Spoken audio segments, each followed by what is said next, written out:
is Liz, and today I have for you guys a magazine flip through, Vintage Life.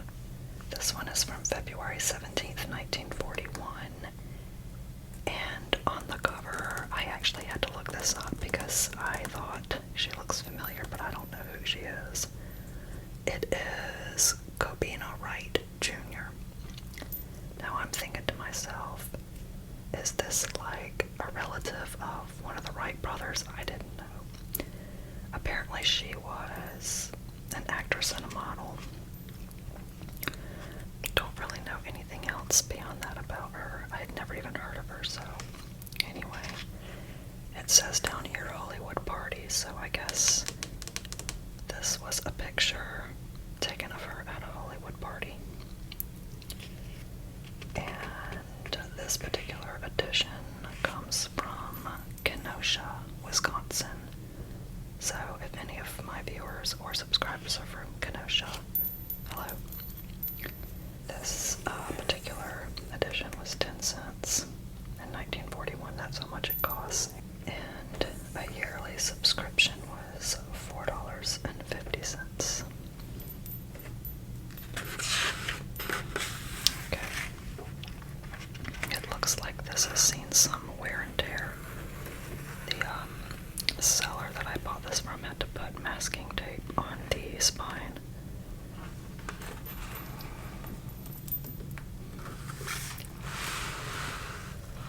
Alright.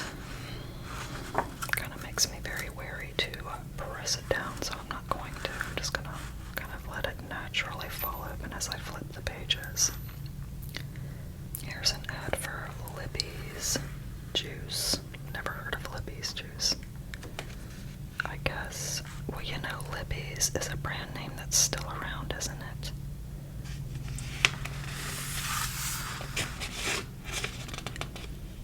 Studebaker craftsmen never rest on their reputation for quality. Studebakers, it seems like my friends in high school either had Studebakers or their dads did. I know one of the guys I grew up with, he lived like across the street from us, and my brother was friends with him, and I was friends with his sister, and I remember his dad always had like cars in the driveway in the garage that he was working on. A lot of them were antiques. Look at this. Prices begin at $690 for a Champion business coupe. Boy. And you know, that was probably insanely expensive for 1941.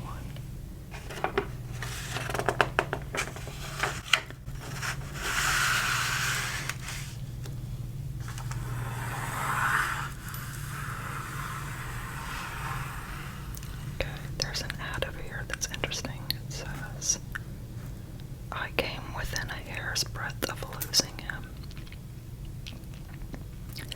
And she's just kind of like looking at a ring on her finger. So, you know, this is something that I find interesting. When you look at ads in these magazines, you know, a lot of them, both back in the day and modern magazines, a lot of these pictures and slogans and everything, they're very nuanced and they're reflective of like maybe something that's going on within that timeline, within that, you know, culture or whatever.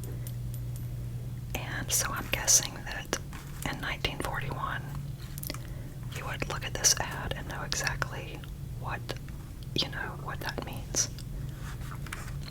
So I don't really know.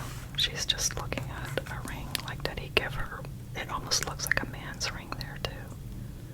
Like, did he give her one of his rings? Is that like a glass ring? I don't know. But I find that kind of interesting. Oh, someone might look at ads that we have nowadays, like 20 years down the road, and just be like, what in the world is this about?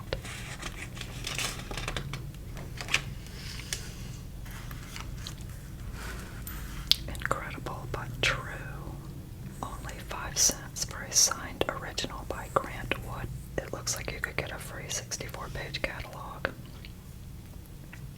of pictures to order.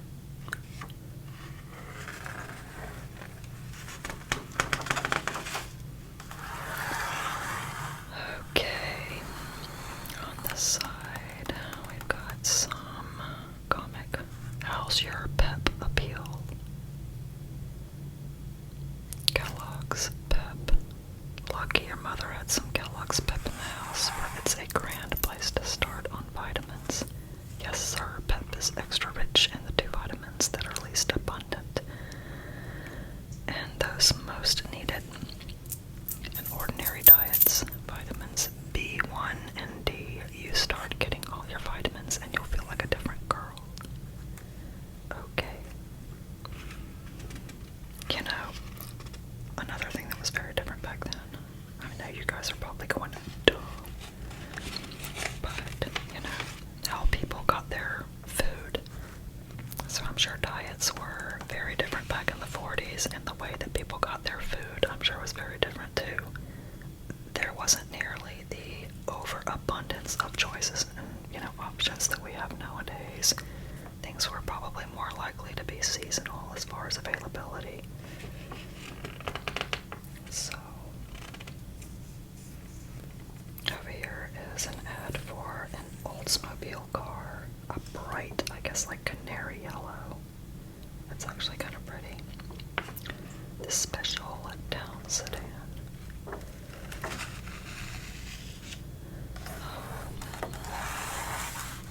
A&P Coffee and Jane Parker donuts. Oh my gosh, those look like those Sweet 16 donuts, don't they? Maybe Jane Parker was the precursor to Sweet 16.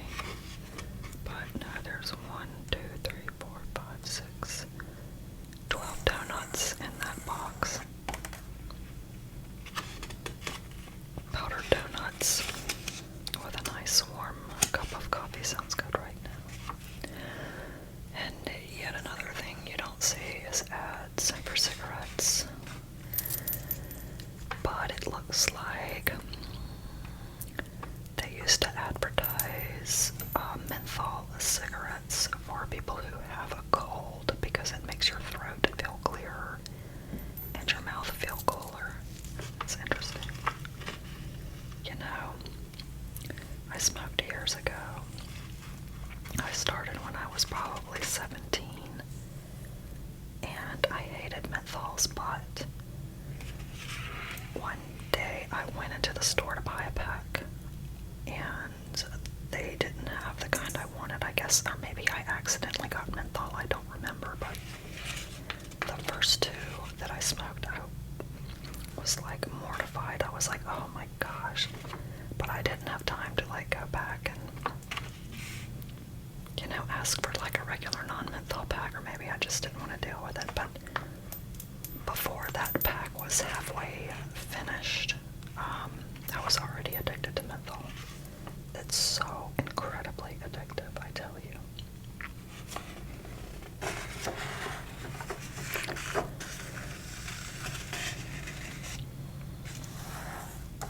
More ads. Definitely more ads than articles so far.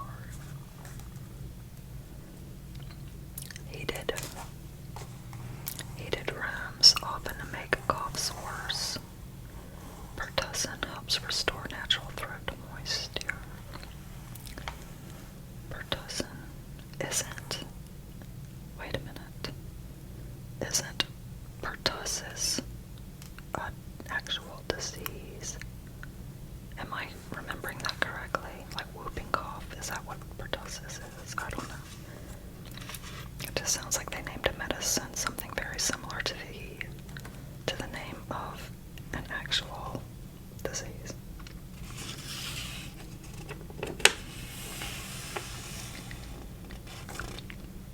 $175,000 women rave about this new incredibly easy way of washing.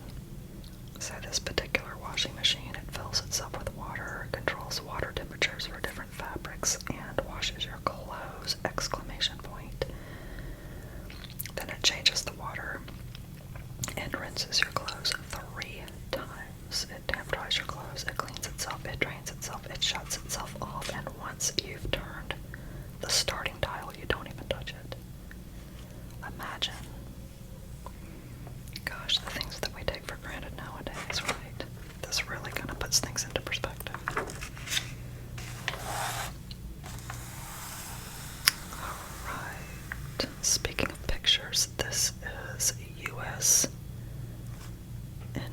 hugest relief map.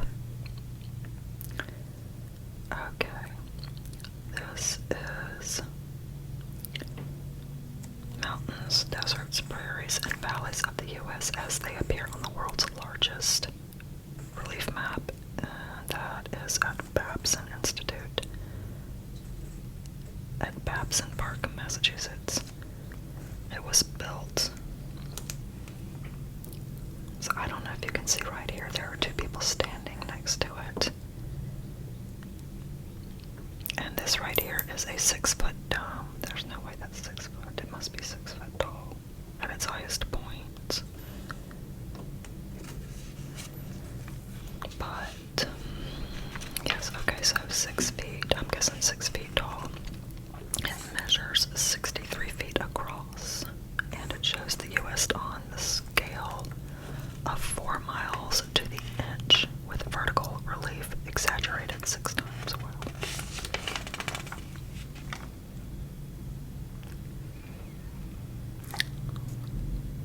So it's basically like a 3D map, and you can see the little mountains, the little peaks of the mountains here, and of course here too.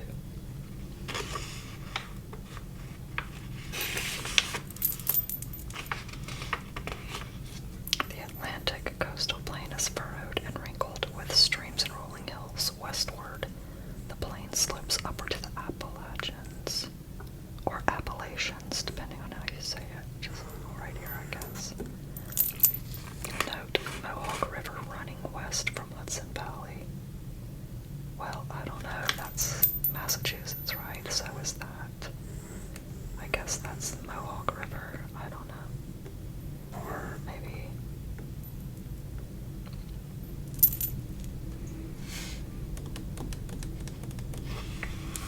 Interesting.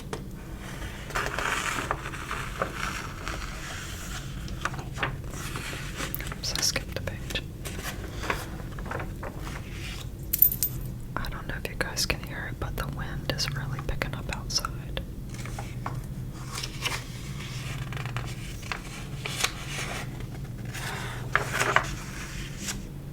What a difference. Now I'm the picture of health. What a price I used to pay for my figure. Many foundations cramped and tired me. Then my doctor suggested a camp support. Since I've worn my camp support, I am alert, free from strain. I feel and look the picture of health. So I guess this is not the picture of health, and this is the picture of health. Can you imagine how offensive this would be today if something like this appeared on your social media feed? Dang. It's smart to be different, tailored to taste, plaids, stripes, two-tones, mohair, broadcloths, whipcords, leathers, dozens of choices in fabrics and colors. So this is interesting. It's an ad that's really targeted at women for getting the interior of their car customized to their liking with whatever kinds of fabrics they want. And this woman is dressed to match the interior, not of her car, but of her friend's car. Okay. Succotash in February, and good and cheap. You know, I don't think I ever knew that succotash was just butter beans with corn. If that's the case, I have been eating succotash for a long time. Okay, here we go. Life's cover. Gobina Wright Jr. is a young New Yorker of excellent family but limited means, who is now making good in Hollywood under the guidance of her able mother, Gobina Sr. She had some success in the last few years singing in high-grade Manhattan night spots. Last year, the Wrights drove to the West Coast. Tested by 20th Century Fox, Gobina Jr. won a contract and was cast in Murder Among Friends. Okay. So I guess this was like her casting party. Again, I don't know.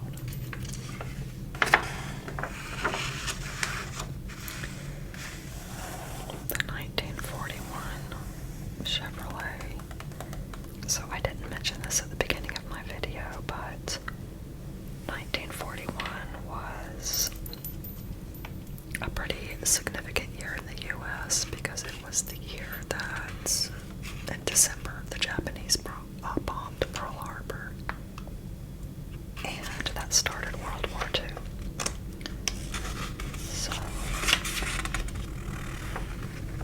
and this is, we've got pictures of Wendell Willkie, who was the Republican nominee for the presidential election in 1940, and he lost to Franklin Delano Roosevelt. So, as you may or may not know, no magazine, no matter what kind of magazine it is going to be free of political ads and whatnot, photos.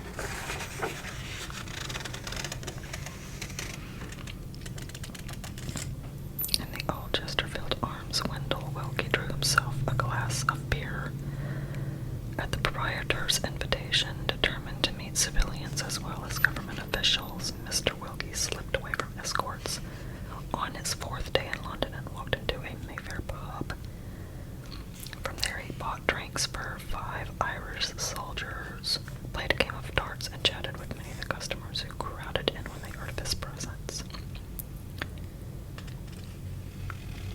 As he left, one of the soldiers remarked, "He stood for office as a Republican, but he's the best Democrat I ever met."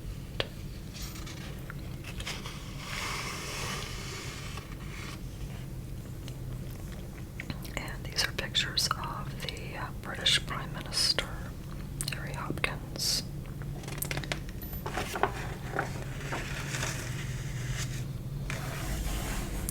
So when I first saw this picture, I thought it was kind of interesting and a little bit haunting. You know, it just kind of has that look to it.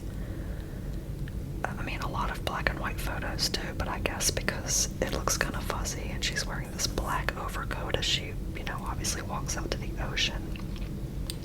But this is a very interesting and sad story. This woman, her name was Miss Nimitz, and she was from Oakland, California. And apparently she suffered from diabetes, and on this particular day was dealing with a lot of pain in her legs. And she told her family, "Gosh, you know, if I could just step out into the ocean, I feel like the salt water would bring me a lot of, you know, relief from my pain." So her daughter and her son-in-law actually drove her all the way up or to the coast or whatever of California, and I believe it was Half Moon Bay. Yeah, Half Moon Bay. And so she, you know, kind of pulls her skirt or dress up or whatever and walks out into the ocean because she wanted to just ease the pain in her legs. And apparently a wave came and like crashed on her knees, like just from the knees down. That was enough to make her lose her balance and basically pulled her under. And that was where she met her very sad and untimely demise. It's just awful.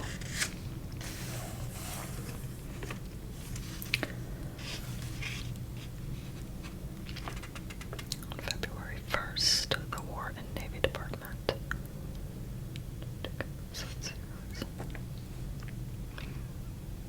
February 1st, the War and Navy Department put into effect certain security regulations designed to keep their corridors clean, serious strangers and spies and so forth. So, these are government badges of, I guess, Navy personnel. There's Frank Knox, James Forrestal, Paris Foreman, George Merck, Walter Ozenkowski, Robert Wood, W.M.J. Ellis, Evelyn Watson, Helen Lois Sparlick, A.J. Smith, and I can't read that one. I can't read what that says.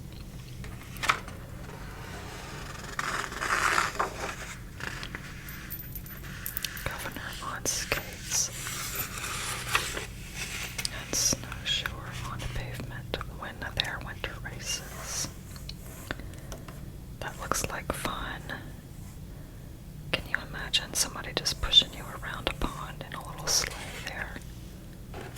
How fun would that be?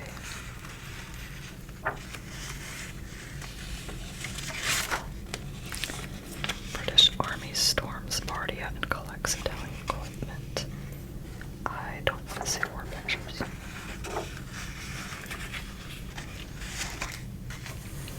Commander-in-Chief General pursue this discredited victims you've thought about can they quit to face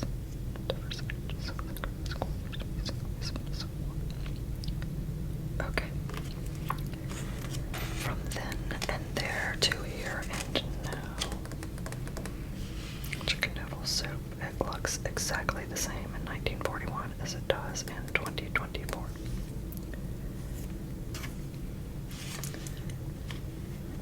A dish that America grew up with wins America's favor once more. Okay.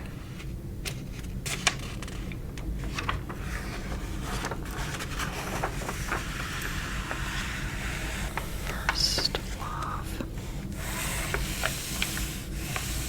As my new love says, Greer Garson. Greer Garson, the Titian-haired English beauty, is rating new waves from the critics in Metro-Goldwyn-Mayer's current Technicolor production Blossoms in the Dust. Now she turns enthusiastic critic herself over 1847 Rogers Brothers pattern First Love, and someone kept to see to believe she's someone to do someone covered at the time. Just makes me want to be because it's amazing. So I do for all kinds of table settings, function, tables, water tables.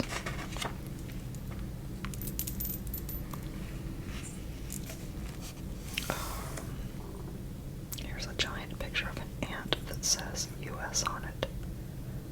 Or maybe it says us. Behavior of ants. Dr. How in the world do you pronounce that? Schneerla.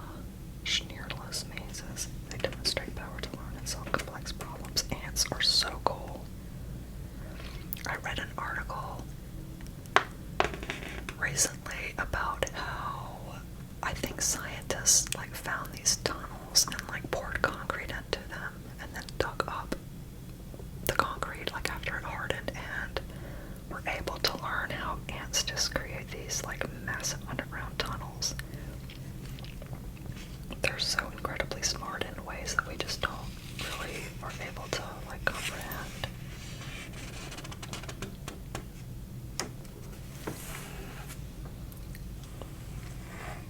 Very helpful is the ant in her bipolar existence between food source and nest. The worker ant exhibits what can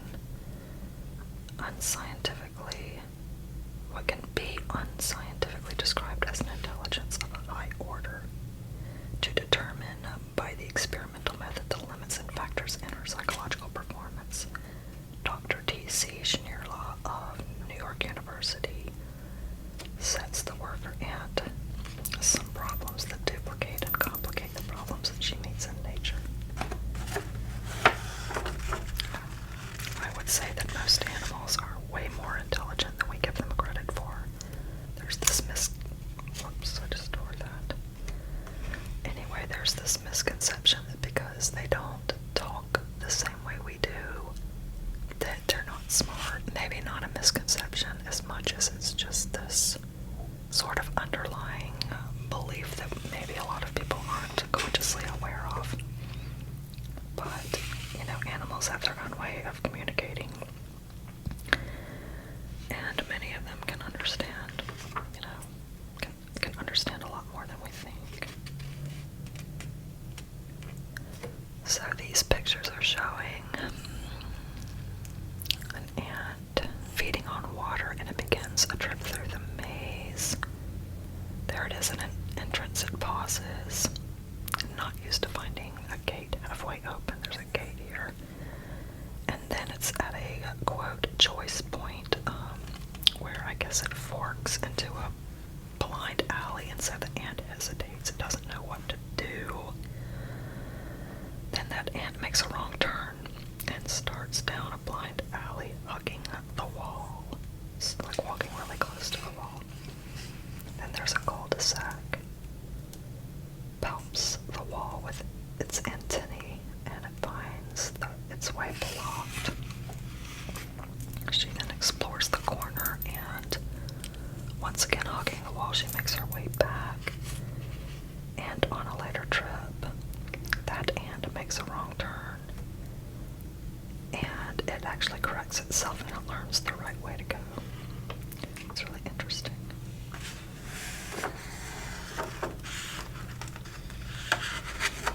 If they've been studying ants for 80 years, I feel like shouldn't we know like everything there is to know about them? Or are ants evolving like that quickly?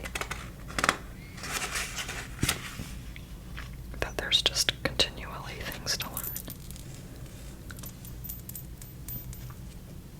Okay, Maryland co-eds demonstrate do's and don'ts of campus etiquette. Alright, over here we've got Mary Blackman, and she's wearing a jacket, a tweed skirt, wood gloves, okay, hello Liz, wool gloves, and a kerchief. And those are in good campus taste.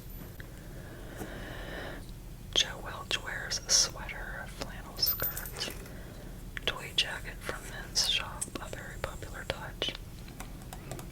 Over here we've got Elaine Wesley and George Andeal, and they are wrong because she's wearing a black crepe dress and a lace yoke, and that is condemned as too frilly for campus. George Ann over here is really rebelling against campus life by wearing a black velvet dress. That is alright for town, but it's not good for jumping puddles. I have no idea what that means. Puddle jump. I know a puddle jumper is like a type of plane, isn't it? I don't know what that expression means. Somebody comment below if you know what that means. Okay. Now we've got fraternity pin planting. That should be a pretty serious business. A pin is never worn on an evening dress. Well, okay then. And then the pin must be returned after the fire burns out. It is bad form to have more than one Greek pin. Wow, bad form. I can think of what they're trying to say. She's like, I'm done with you, take your stupid pin back. Alright, more don'ts down here. Don't play footy in the library. Do your date making outside. What of the student who actually goes to the library to study? Yeah, who goes to the library to study? I mean, give me a break. And speaking of a break, don't break your neck rushing to get into your date's car. If you give him time enough, he will open the door for you. Okay, yeah, but I mean, look how much fun she's having. That looks way better. Don't read at the table. Don't throw food. Don't place dishes on top of water bottle. Okay. This disgusted girl over here is the book's author. She is like mortified that this girl is reading her book, I guess.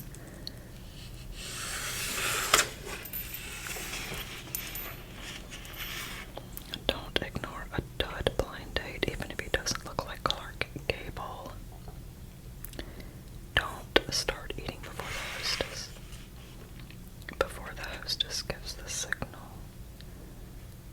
Okay, it's also wrong to stare at food. Well, now that I get, because it's kind of like if you're staring at it instead of eating it, it's like it must be because it looks unappetizing.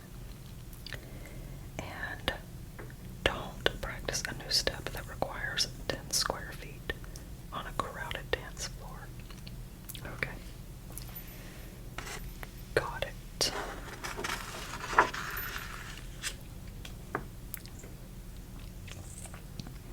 More car ads. This was the Mercury 8. Looks like a pretty color. Oh, excuse me. Campus etiquette continued. Okay, let's see.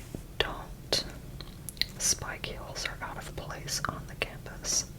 According to that is the question, rather than fancy open-toed shoes that left co-eds wear, saddle shoes and boots. Saddle shoes, those were still pretty popular when I was little, but didn't they call them Mary Janes? I don't know. I don't remember. Maybe I'm misremembering.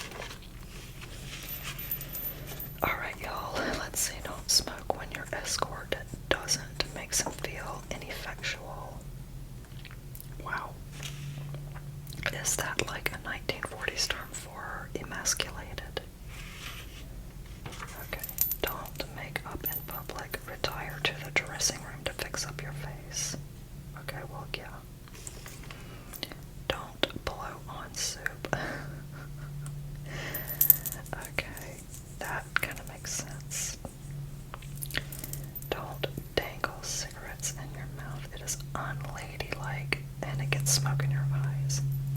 Who was it that used to walk around like that with smoke? I mean, with cigarettes hanging from his mouth? Was it John Wayne? I don't know. I think it was. Well, I'm sure there were a lot of actors that did it, but that's kind of what she reminds me of in that picture there. Alright, ladies. Don't rearrange his tie. Oh, I see that done all the time. That was considered wrong. Okay, and don't help him into his coat. Possessiveness marks the clinging vine. Well, I can see where, if you have to help your escort put on his coat, that would also make him feel ineffectual.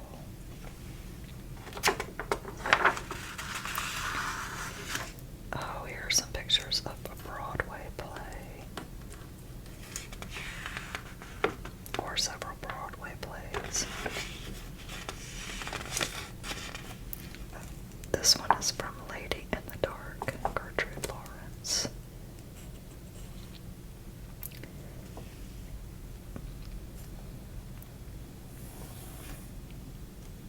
I've heard of Gertrude Lawrence, but I really haven't watched a whole lot of the older, movies or musicals, so, I know names, but I'm not really good with faces.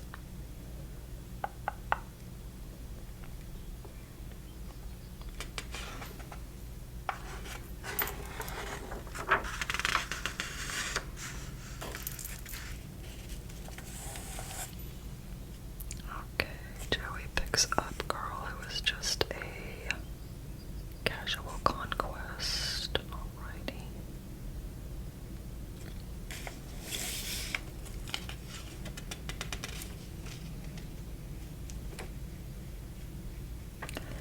Oh, Broadway's best-loved musical star Ethel Merman rides an orange bike to lead a typical American family through streets of Panama. Okay, that's Ethel Merman. I definitely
This is not a man's world by a long shot. Thank you. It may be engineers with their blueprints who make the plans to which we build our cars. But more and more it is the women of this country who determine what needs the engineers must meet. Their influence, of course, is not new to us. It merely grows more and more pronounced. Women took a hand in car design early in this century when we shifted the steering wheel from right side to left where it is now. What? I didn't know that. Women hurried the change along because until we changed, they sat at the left and had to get out into the street instead of on the curb. Today, more than 10 million women in this country have licenses to drive, and it seems fair to state that most of what you see as you walk toward a new car, and much of what you feel as you ride in it or drive, was put there for women, or put there sooner than it would have been without their influence. That is interesting. Did you guys know that? I really had no idea. Wait, what does it say? Get the facts and you'll get a Ford. Okay.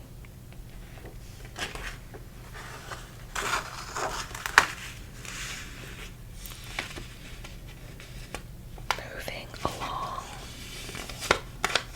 to the sports section, we have articles here on ice boating. So basically boats that just skate across ice.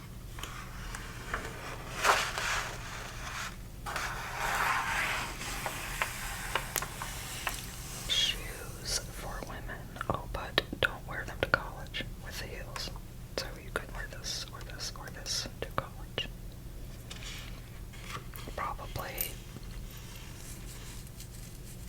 You probably couldn't wear these either. They're a little too fancy. Lil Abner cartoon by Al Cap. I think I remember seeing Lil Abner cartoons in our local newspaper when I was really young.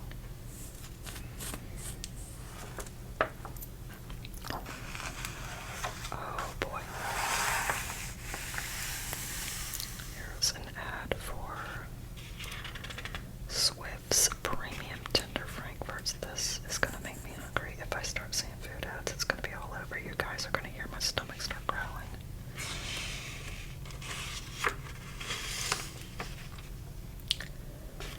Eye-thrilling beauty, heart-thrilling romance, Virginia in Technicolor.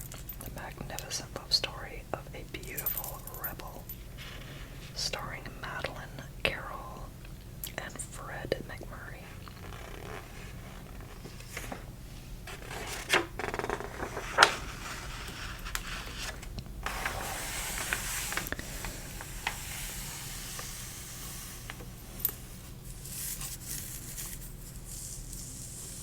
Don't wait until it's too late. Your car was never designed to smoke. Help reduce excessive wear in your motor before you join America's caravan of 3 million smokers. Change now to distilled insulated Haviland motor oil. Okie dokie.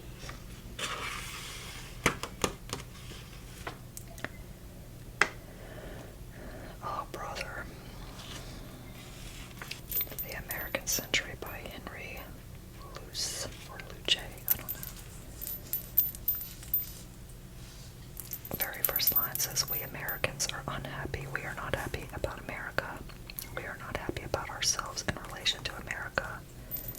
We are nervous or gloomy or apathetic." And once again, not much has changed.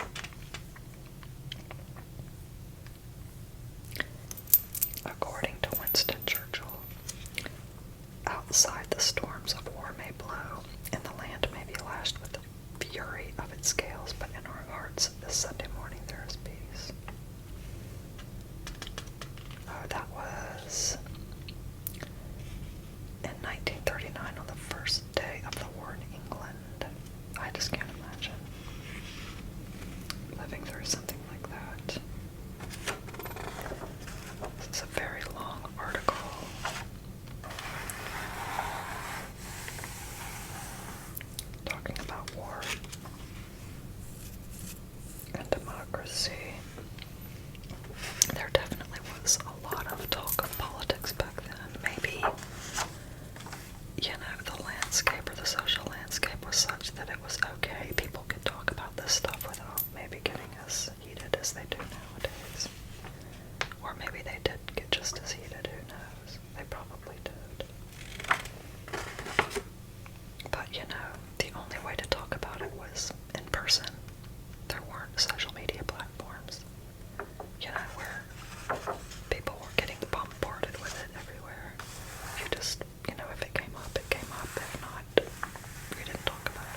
back is the owner's big house. Because that's right there. On the distant point is the lighthouse. Whose lower floors are the islands, hospital, Betty, Carstairs, lofts, walls, builds them wherever she finds any excuse to do so. Who is this person? She was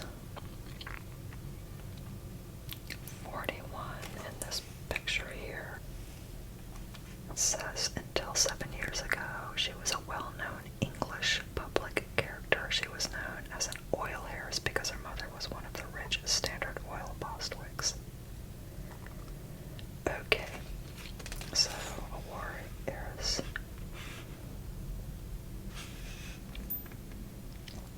She used to drive an ambulance during the war. And she drove a taxi cab in London, and then she was temporarily disinherited, I guess cut from the inheritance. And she was married, but her husband annulled the marriage. And then she gave up her public life, sold her possessions, left London, and went to the Bahamas, where she bought a small island named Whale Cay for $40,000. She basically became a recluse and a woman of mystery. Well, I mean, she isn't really much of a woman of mystery. There's a whole article on her. Okay. Anyway, moving on. More pictures of her island that she bought.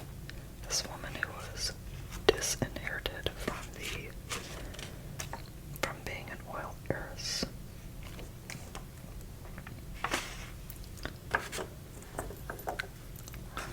Okay.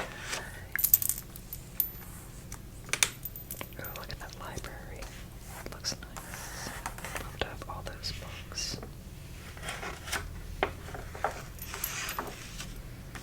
Winter at Yabank. I don't know.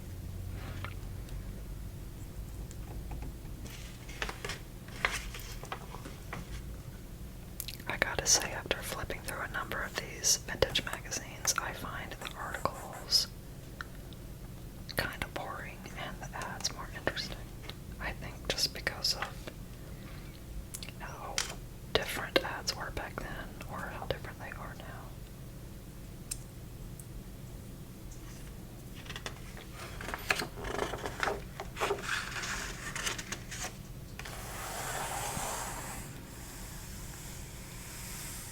But that's a really cool picture. Army nurses scurry through a snowdrift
nose and sniff it. And it was supposed to kind of open up your sinuses when you were stuffy. Probably one of those things where if you just go plundering through your grandma's like bathroom cabinets or something, you're liable to find one lying around.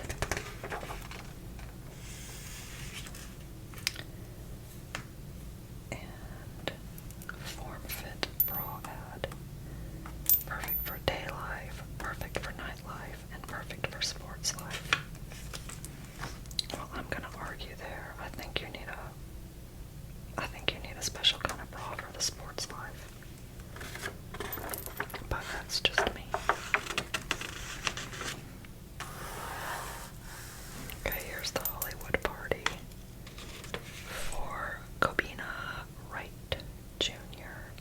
We see some people wearing some masks here that look kind of creepy. And others decked out in old costumes. That looks like a Raggedy Ann outfit, or costume rather.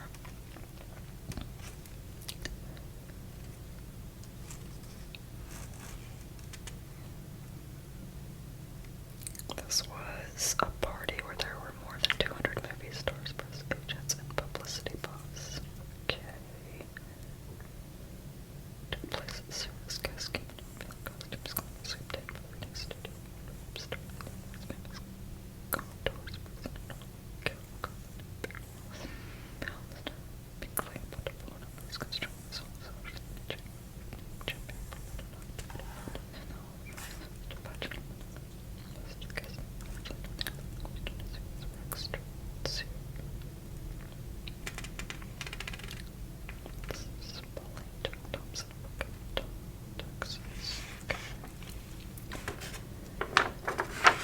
well, we are nearing the end of this vintage magazine flip. Gosh, that looks just like Judy Garland, doesn't it? Maybe.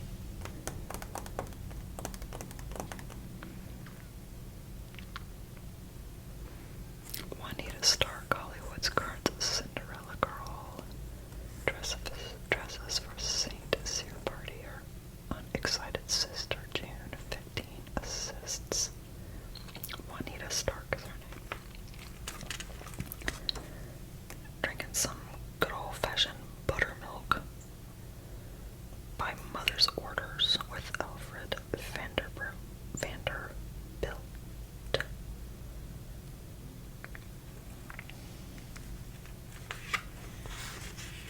Over here we've got a painting by Andre Derain from the De Beers collection. I think they're like a jewelry brand.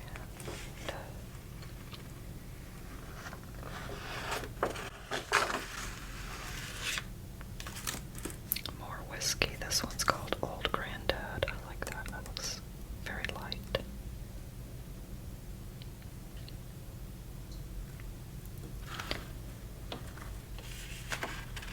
Looks like we've got more pictures of Juanita over here. Guess that's just left over from the Hollywood party.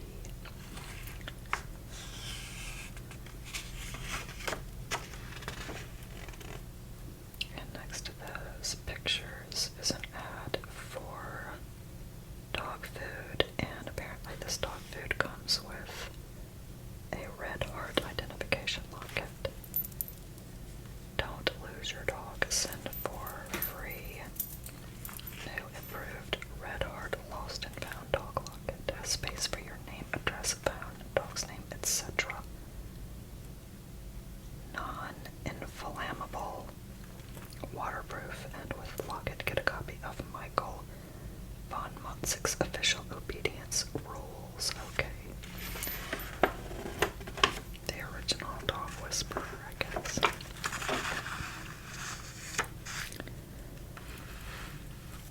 Here's an ad for Aunt Jemima syrup, I guess. Pancake syrup.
slices of bream, which have been pan-fried or broiled. Well, that's Spam. I guess it used to be called bream. Or prim, I don't know. A delicious meat all ready to eat, made of genuine sugar-cured pork.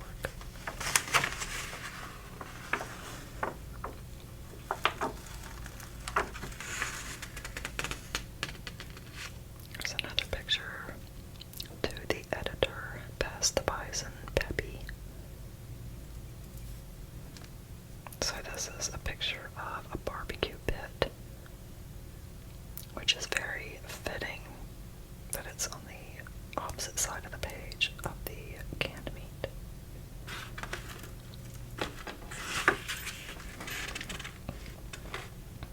Serve man-style gingerbread, the tender, flavory, melt-in-your-mouth kind. What made it man-style? Because it was, like, really thick or something? Like, stacked really high? I don't know.